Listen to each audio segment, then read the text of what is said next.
This is a good time to bring up maybe the pardon today. Oh, yes. Michael Flynn. Yes. Yeah. Let's This talk is scary. about that. This is scary stuff. Why is it scary? Not the pardon. Oh. I think the pardon was the right move. It's Yeah. scary that Judge Sullivan. So I'll give you the quick context. Michael Flynn was charged with lying to the FBI, but it was an informal meeting. He wasn't actually in an official meeting under an official investigation, as far as he knew. He's hanging out at the White House, and some guy asked him a question. You ever talk to Kislyak? And he was like, no. And they're like, gotcha, you lied. And they said, plead guilty, otherwise we're going after your son. And so he said, okay. Once Trump got control of things, he said, we're going to drop this case. The judge said, no. Yep. They tried Insane. again. Judge Sullivan started prosecuting, essentially, refusing the prosecution to drop their case. It makes no sense. And then, here's the funniest part, the most infuriating thing. Over the past month, do you know what Judge Sullivan has done? Nothing. Nothing. Literally, you know why? Sullivan is waiting for Joe Biden to get in so they can lock up Michael Flynn for no reason, because he offended the delicate sensibilities of the political establishment by working with Donald Trump. That's it. They used him as a weapon against Trump. They threatened his family, and Trump is pardoning him now. This is a political civil war. And that language came from Mother Jones. Yeah. They said the political civil war will carry on. When you have the Obama administration falsely targeting an acting national security advisor who was doing his job, targeting his family, and we saw it from the notes that got released. The FBI said, what's our goal here? To prosecute him or get him fired? The fact that they even questioned getting him fired proves that their intention was just to hurt Donald Trump's campaign. Yes. That's it. Well, or his administration. Yeah, and with the underlying motivation of protecting themselves, right? Yep. Because Flynn was the one who knew where the skeletons were buried, or which closets the skeletons were in, something like that. He knew where the bodies were. There we go. Yeah. He knew where the bodies Probably were. literally and figuratively. Yeah, 100%. And it definitely derailed things. And it also put Trump in a really bad position where he fired him, and then he looked bad. He didn't look loyal to his people, and he threw out sort of a dynamic guy who wanted to make change in the right way, who saw the world the right way, and was part of the whole team that was supposed to make changes. And that was a huge fumble and a huge win, basically, for the Democrats there. And it just reminds me actually of why the presidential pardon exists in some cases. I mean, people had to believe that they would use the courts against your political, allies as a way to get to you. So, like, of course, people that support the president are going to be attacked. And this is a way to, maybe protect somebody in that regard. I'm not an expert on presidential pardons, so I'm just spitballing. Yeah, there. it does seem weird that he pled guilty, then they tried dropping it, and it's like the case is already, did it already get to that point, like where we at? But it's weird, like you can pardon someone before they've been investigated or charged or something. Like, yeah, I'm not an expert on that. All I know is I wish that he would have done that sooner. Brought him back into the fold. He wanted to get reelected. He didn't want to rock the boat. Who was advising this guy? If he would have pardoned Flynn, more people would have come out and supported him. If Trump came out in the first debate when they said your last and final statement, I, Donald J. Trump, am going to completely legalize through executive order on my first day of re-election, January 21st, I will completely legalize cannabis nationwide and pardon all nonviolent drug offenders. If that was that last thing he said, he's like 120 million votes. I have been saying that since 2016. One of the survey questions in the survey I did for Democrats are deplorable. The last question, bonus question. Do you think that cannabis should be decriminalized at the federal level? And it was like 75% to 25% of Democrat to deplorable voters supported it. It would have been a huge win. I called for it. I even told all my contacts in the White House, I've been pushing for it. I mean, don't have the influence to get that done, but I tried because it's a civil liberties issue. It's a civil rights issue. It's a liberty issue. I mean, also it's just sane and smart. So and it generates a lot of revenue through taxation. It would have been. It would defang a lot of the cartels, which it already has started to do. You know what's really crazy? You know what the cartels are selling now? Fentanyl? I don't want to know. Is it getting worse? Make a guess. They're selling so now phenobarbital. So now that pot is basically recreational in many different states. Yeah. You're wrong. It's way worse. Way worse than yeah, that? avocados. Oh, No joke. Whoa. Avocados. Really? Yep. You know? Because avocados are extremely like in demand. Lucrative. You know, Yeah. millennials love that avocado toast. I mean, Yeah. avocados are pretty awesome. So they're shaking down avocado farms now. It's more money. Yeah, I mean, I believe that 100% that those guys aren't dedicated to the art and the act of selling business. drugs. They're Business. just trying to, if they knew a guy that Money. bought bricks for 10 and the heck they could sell bricks for 9 or buy, right. but they would do it that way. Maybe Yeah. not in that order. But yeah, he could have done it. He didn't do it. There's a lot of things he could have done, didn't do. I don't know if I'm ready for the postmortem, although I've been critical of him every time that he needed it, and I've been supportive when he has. You know, I've never been one to come out and just throw MAGA red meat and say Donald Trump is the God savior and all that. He represented an opportunity for us, the network, to make change. And I think he was effective in some ways in that regard, and he certainly stalled some of the things that we wanted to stall and slow. But was he perfect? No. And, you know, who knows? The economic devastation that will come to this country in the next several months will be, I believe it's going to be COVID related, you mean? Yeah. Like it's going to be unimaginable. And the new administration. Tim, you really think that the COVID situation is going to be worse now than it was in March? Based on the fact that people are already had their legs chopped off in March, and now they're coming for them again. Oh, fiscally, you mean? Yeah. So they're destroying ownership. Yeah. I mean, I'm telling you, we got this. Let me pull the story up. New COVID policing unit Yeah. to launch in Maryland on Thanksgiving Eve. Their high visibility enforcement efforts. They're calling them like compliance units, state and local police to enforce compliance. We're literally at a point where the government, against the science, and even in some instances against the direction of the CDC, are destroying the economy. Here's what happens. Have you noticed the Dow Jones hit 30,000 points today? I sure did. Yeah, that's real good news for people with money in retirement or in their stocks. But younger people and people who are lower class just got cut off completely. Like we're at a point where you can see the stock market skyrocketing while businesses are collapsing. Wages are gone because the jobs are gone. So Joe Biden says, I'm going to trust the scientists on what we should do. And who's his advisor? Is Dr. Osterholm, who said, lock the whole country down for 6 weeks. Remember 15 days to slow the spread turned into, 15 days. 10 months? And the goal was just to ease the burden on the ICU so that we didn't have a bunch of secondary deaths because of capacity overloads. And one thing that I have noticed, it looks as though that the second wave in Europe isn't resulting in the same amount of deaths proportionately as the first go round. It also looks like they might be peaking. I understand, but just in terms of the science and the data is going to show a much more diminished effect, I think, this time. And plus they're we going to have say? therapeutics and we have treatment and knowledge. And They're going to say, oh, that's because the lockdown is working. We better double our efforts. In Greece, if you want to leave your house, you got to text the cops. Let them know why. In France, you got to have your papers. Where is the rapid disposable test? If we could just... Where's Antifa? What do you mean? The anti-fascists to say the government cannot come down and lock you in your home. Right, exactly. No, they're cheering for it, I guess. Yeah. Where'd they go? They'll protest some fat old Trump supporter waving a flag, but they turn a blind eye when the government comes and starts locking people in their houses. LARPers with attitudes, for sure. But I think isn't a solution a rapid test that you can just take every day, or you can take it when you go somewhere. Just test all the time. This should be the They're thing unreliable. we should be focusing on. Well, so I think what's going to end up happening is we've already saw it with I think it's pronounced Qantas or Qantas. I don't know. It's Q. The Australian airline. If you want to fly international, you got to get your vaccine. You got to have your approved vaccine status. Wow. And Ticketmaster announced they would list vaccine status on tickets if the organizers wanted it. So what's going to happen is people are going to be like, no one's forcing you to get the COVID vaccine. But you can't do anything. You can't go to the store because it's a private business. Right. This is the same way that they really affected the, quote, lockdowns, is they just made it so that there was nowhere for you to go. So I think everything we're seeing is the rich getting richer.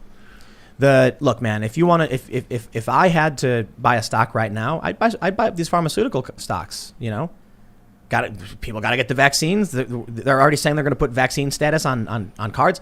China wants QR codes on your phone for the whole world because that's what they're doing. So yeah. So guess what company's going to make a ton of money? I seen V for Vendetta.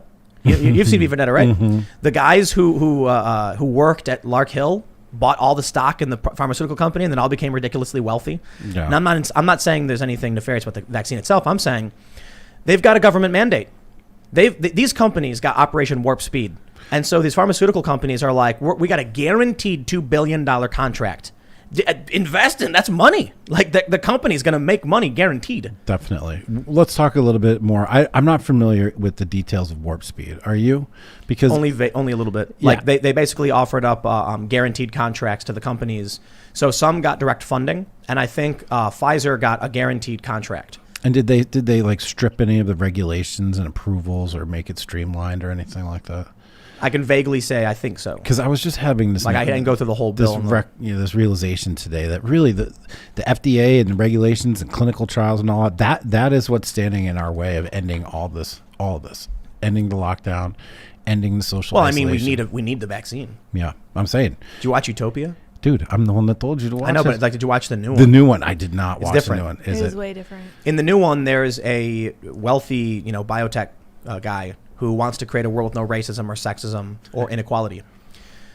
So he stages a fake pandemic so that they can ram through a vaccine without proper protocols, and then the vaccine actually just sterilizes people. Right, make people beg to take the vaccine, Yep. which is the thing that actually sterilizes them. And then have you seen the end yet? I saw it. No. He fell asleep, I think. But the idea was people would beg for it and not realize for 5 or 10 years Right. that the next generation. So now in DC, there's a story you sent me. Yeah. They just approved 10-3 approved children can get vaccinated without the parents knowing. Yep. Whoa. So imagine this: vaccines can have adverse reactions. That's a fact. Complications tend to be rare, but they do happen. Especially if you've got, how many people live in DC? 700,000 in DC proper. DC like proper. 3 million maybe. In 3 million. No, just in DC proper. Just 700,000. Well, actually, I guess if the kid lives outside of DC but goes to school in DC, that could happen, right? It could. So then you've got a couple 100,000 kids maybe potential. There's like 80,000 kids in the school district in the school system in DC. So of this 80,000, there is possible complication that might arise. Oh, and for sure. The mother's watching their kid convulse on the floor, screaming, "I don't know what's going on. I don't know what's going on." She calls 911 and they say, "Has your son been given any medication?" "No, he hasn't." "Okay." And then they give the kid a counterindicated medication and the kid just explodes right in front of everyone. Yeah. Figuratively. I mean, when I saw the headline for that article, I didn't think it was true. And I watched the video. Dude, when you sent me the link of the video timestamped for my DC City Council, like approving some bill like that, it made me laugh that you were paying that close attention to the DC Council, a bunch of jokers. Well, when I saw that the story came out saying the DC City Council has voted, or they said they plan to finalize a vote allowing children to get as young as 11 get vaccinated without parental consent.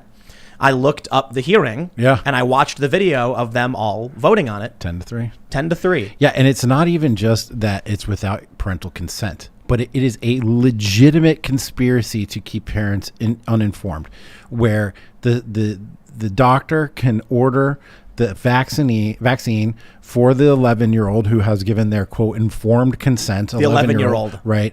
And then they bill the insurance company without notifying the parent. Yep. And then when the insurance company sends you a statement, they can leave out the description of benefits. So you have no idea what that service was. Yeah. So there's no paper trail. There's no anything. Yep. You're completely cut out. When you go to the hospital, they ask you if you've taken any medications recently. And there's probably, they might tell the kid, like, here's what you should or shouldn't do after getting this vaccine.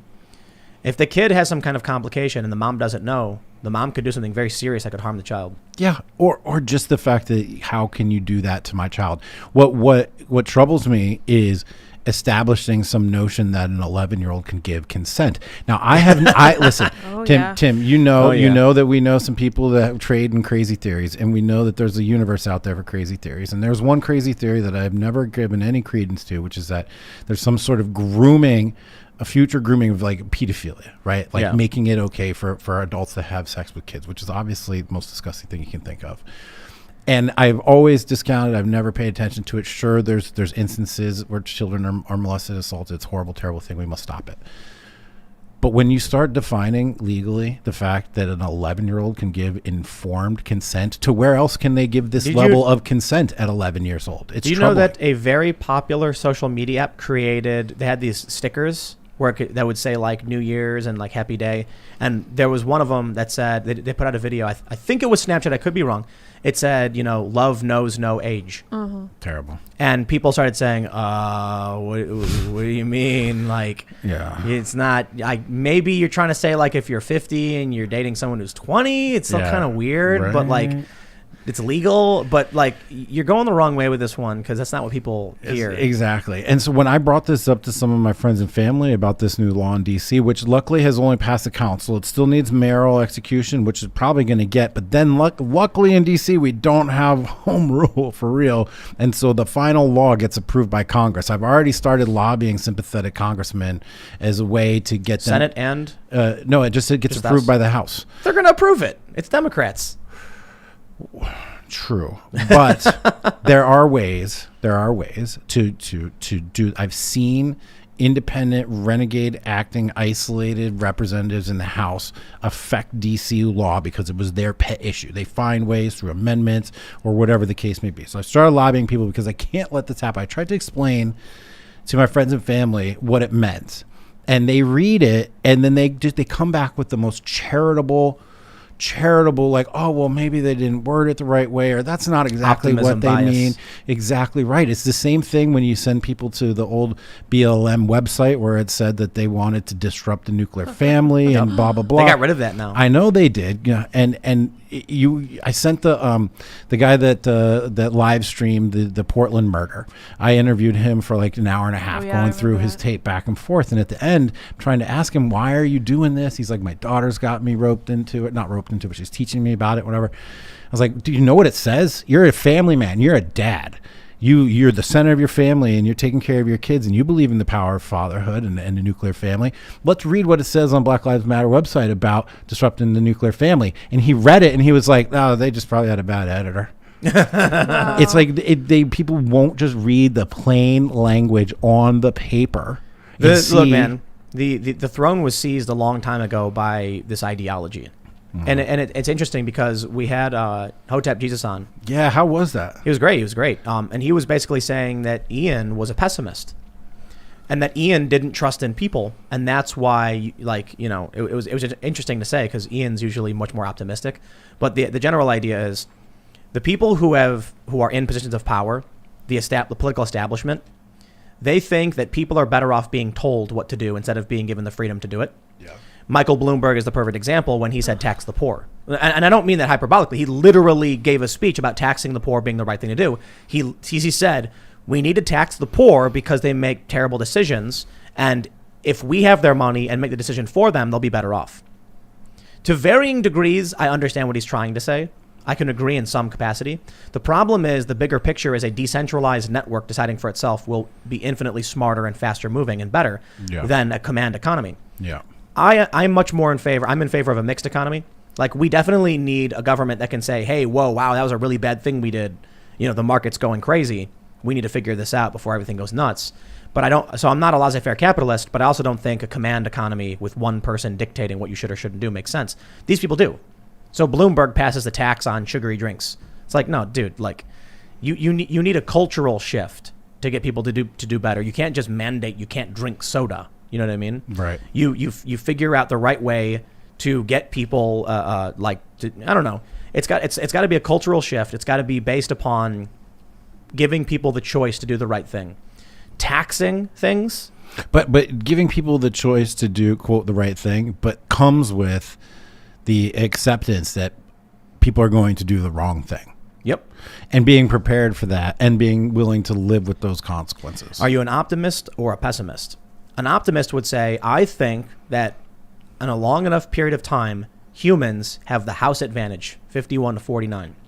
So the way a casino works is they don't care if you win. They love it when you win. Good. It's marketing for them. They want you to cheer, and so everyone hears you winning, and then makes them gamble more. Because in a long enough time frame, the house always wins because their edge is, over a point. That's the same thing in terms. That's how I view giving people free choice. We've proven consistently that on a long enough time frame, humans tend towards succeeding. very well, actually. And these people don't believe it. These people think humans don't have the edge and need to be constrained. And that has led to disaster every time it's been tried. Yeah. Every single time. Thanks for checking out this clip from the Timcast IRL podcast. We do the show live Monday through Friday at 8 p.m. So come back to check us out when we go live. Don't forget to subscribe, hit the like button, hit the notification bell. And we are also available on all podcast platforms for free if you want to listen to us there. Thanks for hanging out, and we will see you all next time.